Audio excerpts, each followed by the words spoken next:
संक्षिप्त महाभारत के अनुशासन पर्व में व्यास मैत्री संवाद में दान तप आदि की प्रशंसा। युधिष्ठिर ने पूछा, पिता में विद्या, तप और दान, इनमें से कौन सा कर्म श्रेष्ठ है? तो भीष्म जी ने कहा, युधिष्ठिर, इस विषय में श्री कृष्ण द्वैपायन व्यास और मैत्री के संवाद रूप एक प्राचीन इतिहास का उदाहरण दिया जाता है। एक समय की बात है, भगवान श्री कृष्ण द्वैपायन वेद व्यास जी गुप्त रूप से विचरते हुए काशी में जा पहुंचे। वहां मुनियों की मंडली में मुनिवर मैत्रेय जी बैठे हुए थे। जब व्यास जी उनके पास गए तो मैत्रेय जी ने उन्हें पहचान लिया कि ये कोई महात्मा है। फिर उनका विधिवत पूजन करके उन्हें उत्तम अन्न भोजन कराया। वे उत्तम, लाभदायक और सबकी रुचि के अनुकूल अन्न भोजन करके महामना व्यास जी बहुत संतुष्ट हुए। फिर जब वहां से चलने लगे तो कुछ मुस्कुराए। उन्हें मुस्कुराते देखकर मैत्रेय जी ने कहा, धर्मात्मन, मैं आपको प्रणाम करके पूछता हूं, आपके इस प्रकार मुस्कुराने का क्या कारण है? तो व्यास जी ने कहा, मैत्रेय जी, मैंने आपके यहां अतिछेद और अतिवाद का दर्शन किया है। अर्थात आपकी जो स्थिति है वे असाधारण कर्म के बिना प्राप्त होने वाली नहीं है, किंतु आपको ये सहज ही प्राप्त दिखाई देती है। यही जानकर मुझे विस्मय युक्त हंसी आई है। शास्त्र विधि के अनुसार दिया हुआ थोड़ा भी दान महान फल देने वाला होता है। आपने ईर्ष्या रहित हृदय से भूखे प्यासे प्राणियों को दान दिया है। मैं भूखा और प्यासा था, ऐसी स्थिति में मुझे अन्न देकर आपने तृप्त किया। इस पुण्य के प्रभाव से आपने महान यज्ञों द्वारा प्राप्त होने वाले बड़े बड़े लोकों पर विजय पाई है। अतः मैं आपके पवित्र दान से बहुत प्रसन्न हुआ हूं। आपका बल पुण्य का ही बल है और आपका दर्शन भी पुण्य का ही दर्शन है। इस दान रूप पुण्य के प्रभाव से ही आपके शरीर से पवित्र गंध निकल रही है। तात, दान करना तीर्थ स्नान और वैदिक व्रत की पूर्ति से भी बढ़कर है। जितने पवित्र कर्म हैं उन सब से दान ही सबसे बढ़कर पवित्र और कल्याणकारी है।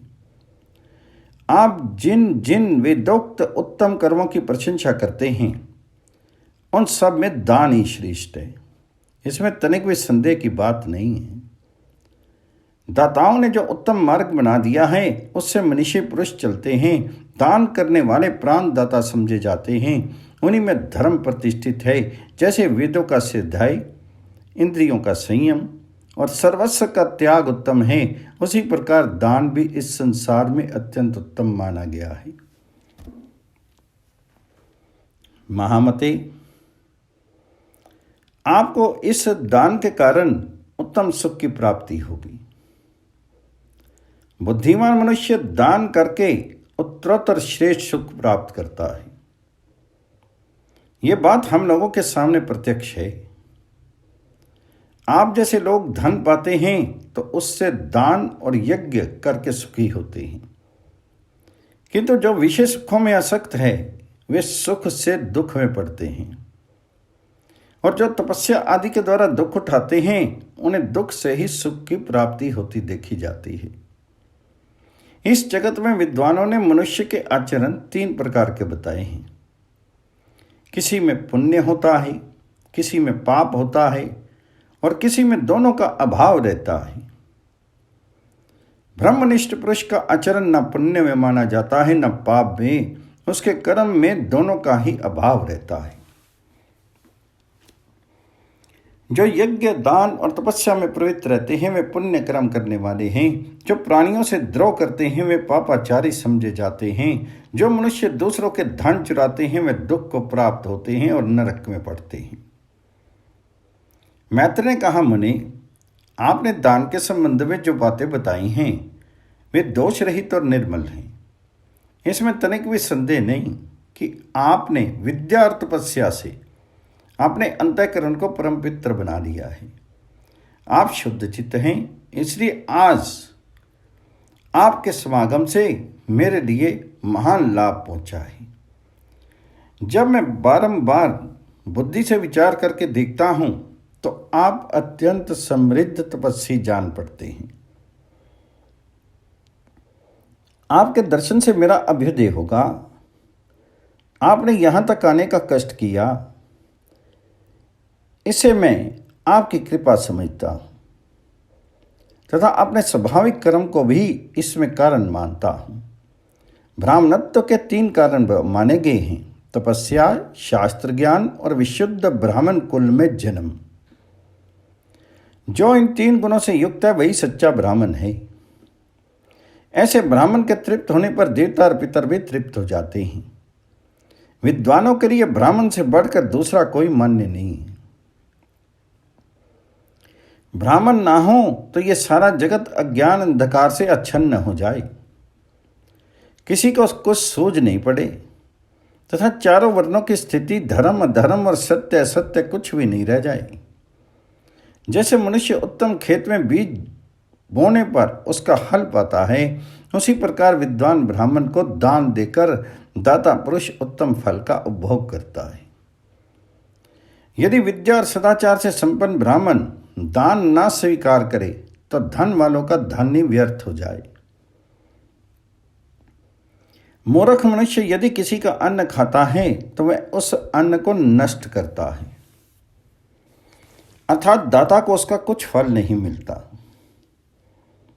इसी प्रकार वह अन्न भी उस मूर्ख को नष्ट कर डालता है। जो सुपात्र होने के कारण उस अन्न और दाता की रक्षा करता है, उसकी भी वह अन्न रक्षा करता है। जो मूर्ख दान के फल का हनन करता है वह स्वयं भी मारा जाता है। विद्वान ब्राह्मण यदि अन्न ग्रहण करता है तो वह उस अन्न का स्वामी होता है, अर्थात उसको पचाने की शक्ति रखता है तथा वह ईश्वर सम्मत होने के कारण दाता के लिए उसके दान के अनुरूप उत्तम फल उत्पन्न करता है। यदि इतर मनुष्य किसी का अन्न ग्रहण करते हैं तो वे दाता के संतान समझे जाते हैं। अतः अयोग्य व्यक्ति को दान लेने से इस सूक्ष्म दोष की प्राप्ति होती है, इसलिए उसे किसी का दान नहीं लेना चाहिए। दान देने वाले को जो पुण्य होता है वही पुण्य दान लेने वाले योग्य अधिकारी को भी मिलता है, क्योंकि दोनों एक दूसरे के उपकारक होते हैं। एक पहिए से गाड़ी नहीं चलती। प्रतिगृहिता के बिना दाता का दान नहीं सफल हो सकता, ऐसा ऋषियों का कथन है। जहां विद्वान और सदाचारी ब्राह्मण रहते हैं वहीं दिए हुए दान का फल इस लोक और परलोक में भी मिलता है। जो ब्राह्मण विशुद्ध कुल में उत्पन्न, तपस्या में लगे रहने वाले, दाता तथा अध्ययन संपन्न हैं, वे ही सदा पूज्य माने गए हैं। ऐसा सत्पुरुषों ने जिस मार्ग का निर्माण किया है इससे चलने वाले को कभी मोह नहीं होता। भीष्म जी कहते हैं, युधिष्ठिर, मैत्र के इस प्रकार कहने पर भगवान वेद व्यास जी बोले, आप बड़े सौभाग्यशाली जो ऐसी बातों का ज्ञान रखते हैं। आपको इस तरह की बुद्धि भी सौभाग्य से ही प्राप्त हुई है। संसार के लोग उत्तम गुण वाले पुरुषों की ही अधिक प्रशंसा करते हैं। बड़े आनंद की बात है कि रूप, अवस्था और संपत्ति का अभिमान कर आपने मन पर तनिक भी प्रभाव नहीं डालते। इसे आप अपने ऊपर देवताओं का अनुग्रह समझिए। अस्तु, अब मैं दान से भी उत्तम धर्म का वर्णन करता हूँ। इस जगत में जितने शास्त्र और जो प्रवृत्तियाँ हैं वे सब वेद के ही आधार पर क्रमशः प्रचलित हुई हैं। मैंने सुना है कि मनुष्य तप और विद्या से ही महान पद को प्राप्त होता है तथा तप के ही प्रभाव से वह अपने पापों का नाश करता है। पुरुष जिस जिस अभिलाषा की सिद्धि के लिए तपस्या में प्रवृत्त होता है वह सब उसे तप और विद्या से प्राप्त हो जाती है। जिससे संयोग होना, जिसको पराजित करना, जिसे पाना और जिसे टालना कठिन है, वह सब तपस्या से साध्य हो जाता है, क्योंकि तपस्या का बल सबसे बड़ा है।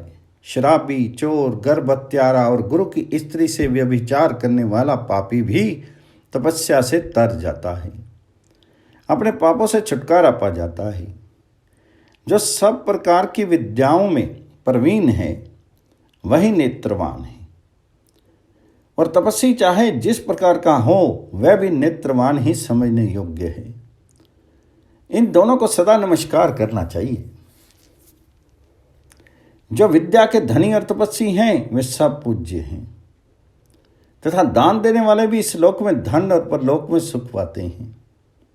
संसार के पुण्य आत्मा पुरुष अन्न दान देकर इस लोक में भी सुखी होते हैं और मृत्यु के बाद ब्रह्मलोक तथा अन्य शक्तिशाली लोकों को प्राप्त करते हैं। दानी पुरुष स्वयं पूजित और सम्मानित होते हुए दूसरों का पूजन और सम्मान करते हैं। वे जहां जाते हैं वहीं सब लोग उनके सामने मस्तक झुकाते हैं। मैत्रेय जी, आप तरुण और व्रतधारी हैं, सदा धर्म पालन में लगे रहिए और गृहस्थों के लिए जो सबसे उत्तम एवं मुख्य कर्तव्य है उसे ध्यान देकर सुनिए। जिस कुल में पति अपनी पत्नी से और पत्नी अपने पति से संतुष्ट रहती हो वहां सदा कल्याण होता है। जिस प्रकार पानी से शीर की मैल धुल जाती है और अग्नि के प्रवाह से अंधकार दूर हो जाता है, उसी प्रकार दान और तपस्या से मनुष्य का सारा पाप नष्ट हो जाता है। आपका कल्याण हो। अब मैं अपने आश्रम पर जाता हूँ। मैंने जो कुछ बताया है उसे याद रखिएगा, इससे आपका कल्याण होगा।